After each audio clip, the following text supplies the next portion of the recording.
Marty Jenkins was a nobody. Just a guy with a soggy sock, an empty fridge, and a dream no one believed in. Until one chaotic day at a donut shop changed everything.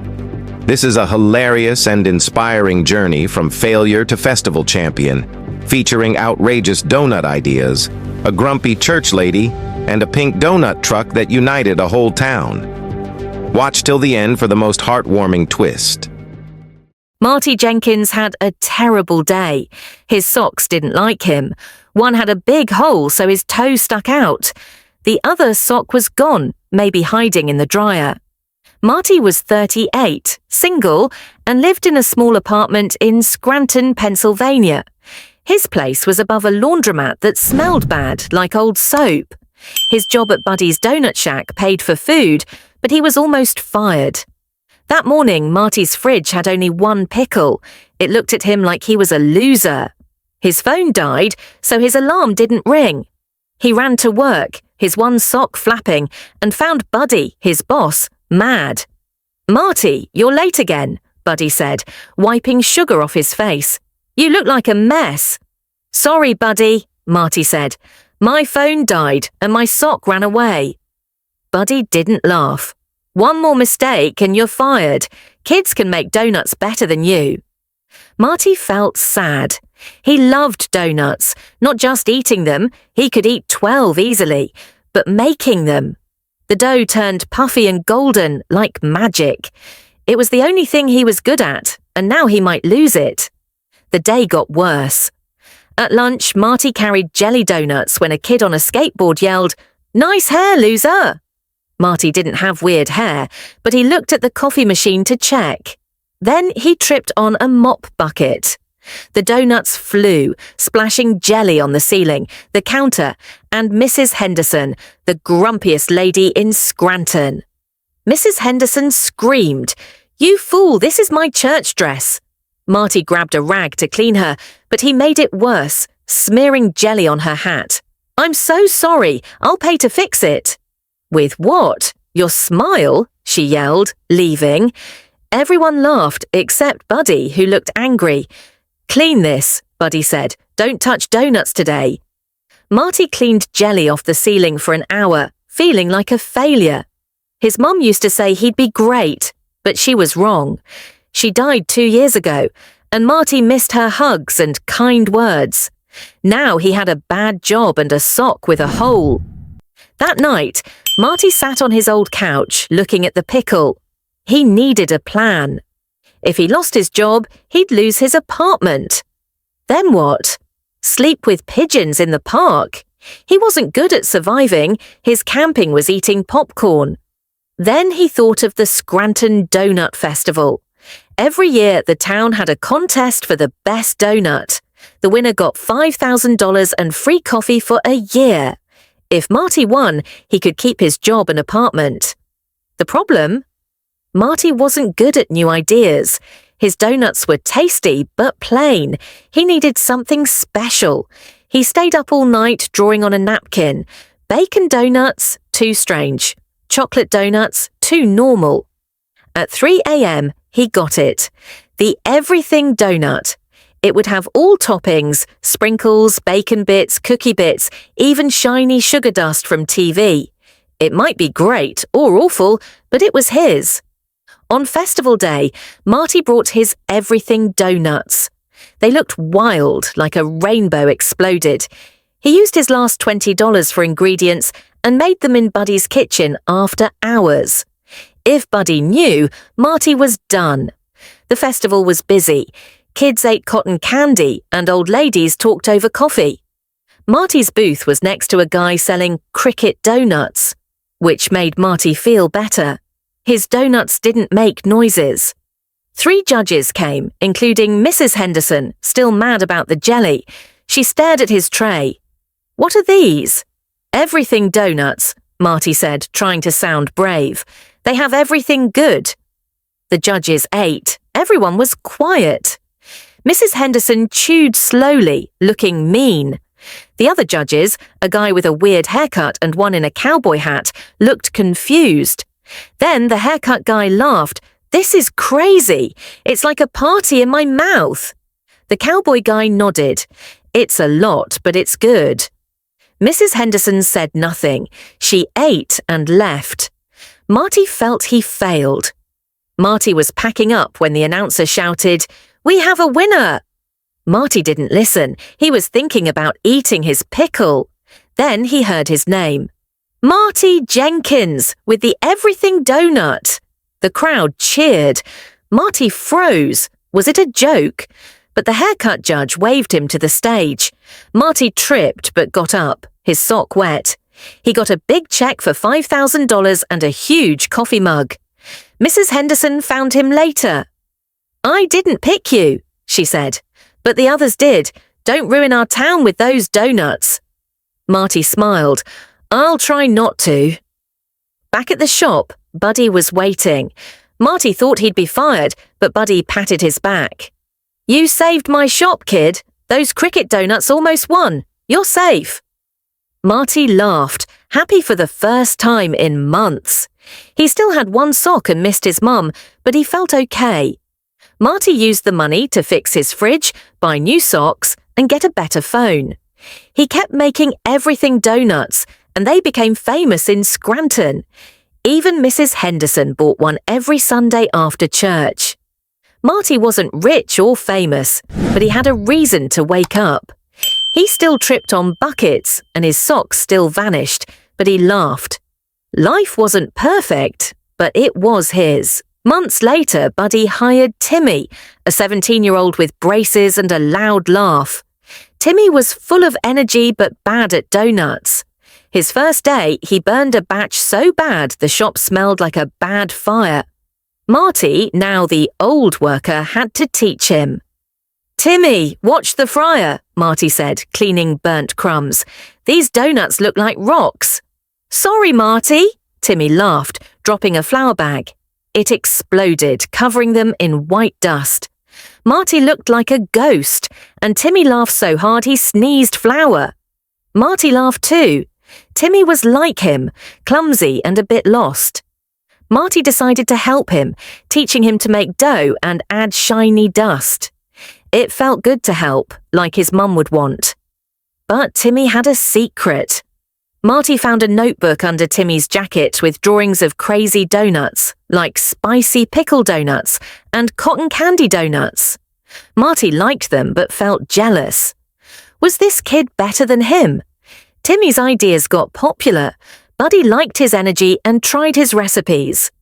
The spicy pickle doughnut was a hit with young people who took pictures. Marty's Everything Doughnut was still liked, but he felt forgotten. He stayed late trying new ideas, but they failed. His sticky marshmallow doughnut was too gooey, and his cereal doughnut tasted bad. One night, Marty heard Timmy tell Buddy, "Marty's nice, but his doughnuts are old.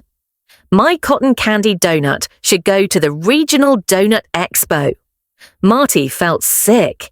The Regional Doughnut Expo was big. Winners got their doughnuts in shops all over Pennsylvania. If Timmy won, Marty would be nobody again. At home, he looked at his empty pickle jar, a reminder of his worst days. He wanted to be mad at Timmy, but the kid was just chasing a dream like Marty did. Still, Marty wouldn't give up. He needed a new doughnut. Marty tried lots of ideas.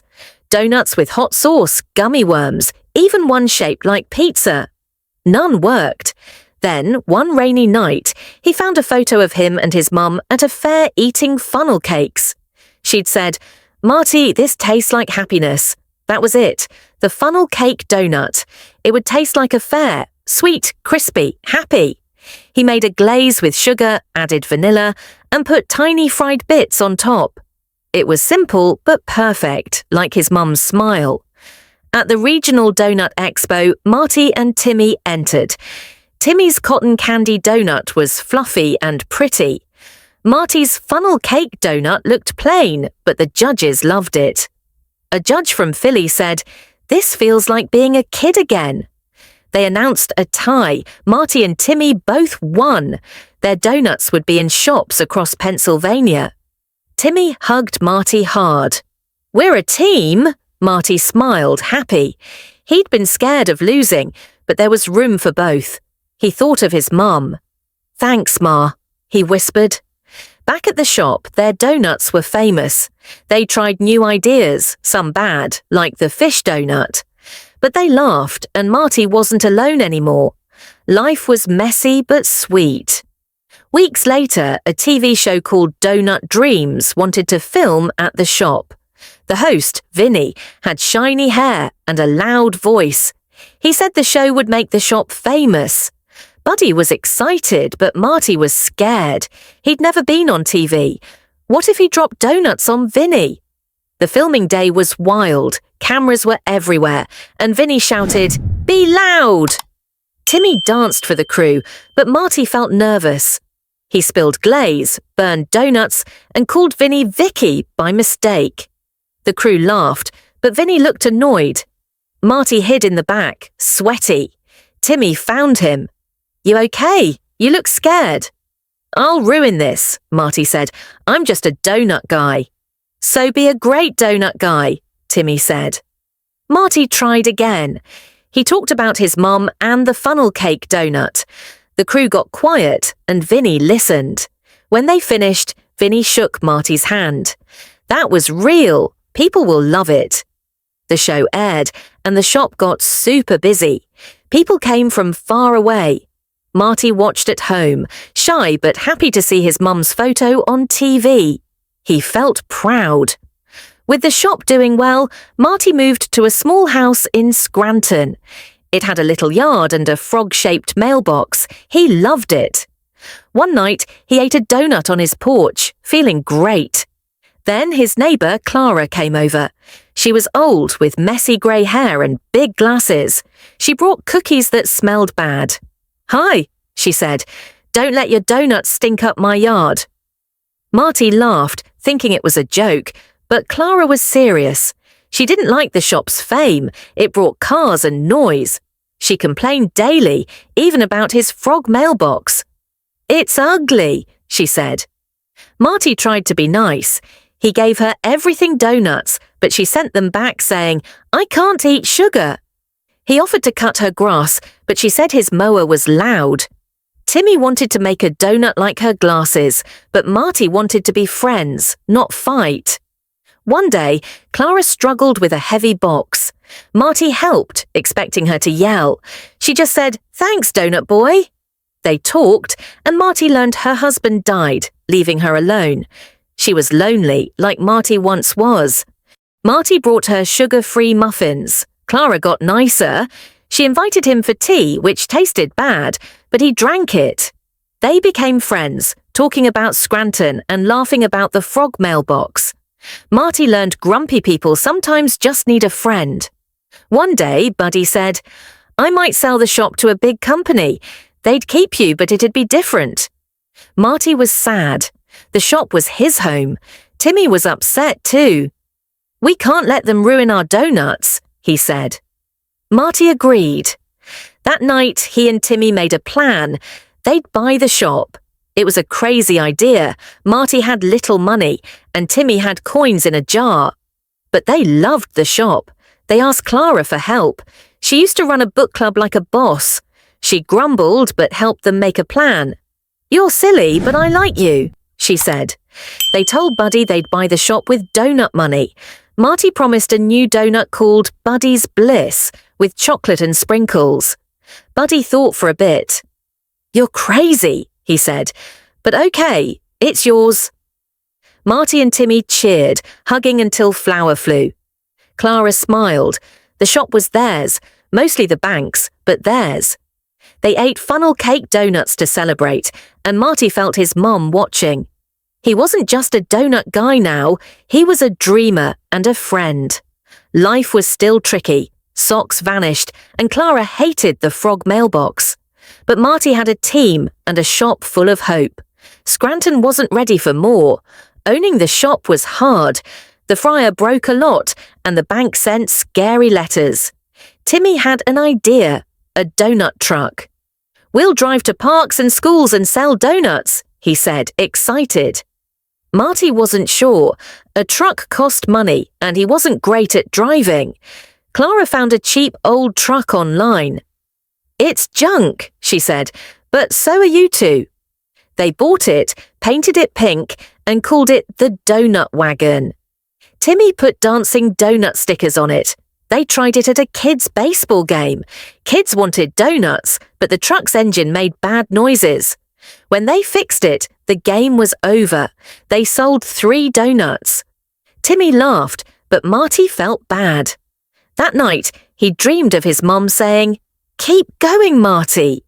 Even a broken truck moves. He woke up ready to try. Clara said to sell at the farmer's market. The donut wagon got popular. People loved funnel cake donuts and Timmy's new lemon zinger donut. But one night, a raccoon got in the truck and ate half the donuts, leaving paw marks. Marty chased it with a broom, yelling, "This isn't your food." Timmy laughed hard. They cleaned up, and people called the truck Raccoon Donuts. Marty made a new donut with chocolate paw prints, and it was a hit. He learned to laugh at messes. A guy named Greg came to the shop. He was getting married and wanted the donut wagon to make 500 donuts for a tower. It was a huge job. Marty and Timmy were excited but scared. A wedding was big. If they messed up, everyone would know. They worked hard, making donuts and building a tower that leaned a bit. Clara helped, yelling, "Don't shake the table." On the wedding day, Marty wore a tie that felt tight. They drove to a fancy place. It went okay until a kid in a suit ran into the tower. It started falling. Marty jumped to catch it, landing in donuts with glaze in his hair. People gasped, then laughed. Greg helped Marty up. "You saved it, and you look like a donut." The guests loved it, and the squash tower was a hit. Greg's wife, Lisa, shared a video online, calling it the best wedding mess. The donut wagon got more jobs. Marty learned chaos could be fun. He never wore a tie again. With the donut wagon doing well, Marty and Timmy wanted a second shop. It was scary, more money, more risks. But Scranton loved them, and they didn't want to let the town down. Clara found an old shop downtown. It was dirty but nice. They cleaned and painted it to look like Buddy's Donut Shack. At the opening, Mrs. Henderson came, bought a Buddy's Bliss, and smiled at Marty. "Not bad, Donut Boy." The new shop had a dream station, where people made their own donuts with weird toppings. A kid made a gummy worm donut called the Sticky Monster. It got so popular it went on the menu. One night, closing the shop, Marty looked around. Timmy danced with a broom, Clara counted money like a boss, and the shop was full of crazy donuts. Marty thought of his mum, who believed in him. Maybe she was right. Marty still lost socks and life was messy. But he had Timmy, Clara, and a town that loved his donuts. The pickle jar was empty, but his heart was full. That was better than any donut.